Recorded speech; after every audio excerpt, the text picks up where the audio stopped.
নরসিংদীর রায়পুরায় চাঁদের হাসি আইডিয়াল স্কুলের বার্ষিক ক্রীড়া ও পুরস্কার বিতরণী শনিবার 15 ফেব্রুয়ারি উপজেলার নীলক্ষা আবুল হাশেম উচ্চ বিদ্যালয় মাঠে চাঁদের হাসি আইডিয়াল স্কুলের বার্ষিক ক্রীড়া প্রতিযোগিতা অনুষ্ঠিত হয়।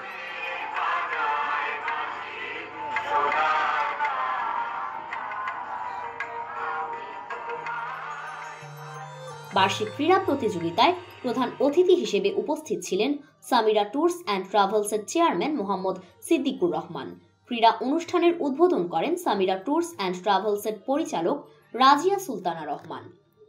চাঁদের হাসি আইডিয়াল স্কুল পরিচালনা কমিটির সভাপতি মোহাম্মদ শফিকুল ইসলাম খোকার সভাপতিত্বে ক্রীড়া অনুষ্ঠানে বিশেষ অতিথি হিসেবে উপস্থিত ছিলেন সমাজসেবক advocate Mohammad Sadiqur Rahman Sarkar Khoka, Raipura Sonali bank senior officer Omar Faruk, Samira tours and ট্রাভেলসের পরিচালক মোহাম্মদ সাফওয়ান রহমান, নীলক্ষা ইউনিয়ন স্বেচ্ছাসেবক দলের সাধারণ সম্পাদক মোহাম্মদ শাহ আলম সরকার, সমাজসেবিকা মোসাম্মদ আখি আক্তার, মোসাম্মদ রেশমা আক্তার সুখী, তিশা ইসলাম সালাম সহ অন্যান্য অতিথিবৃন্দরা।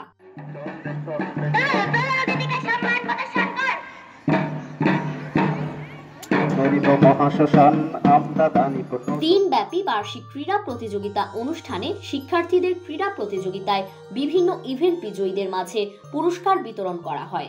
প্রধান অতিথি সহ অন্যান্য অতিথিরা বিজয়ীদের হাতে পুরস্কার তুলে দেন।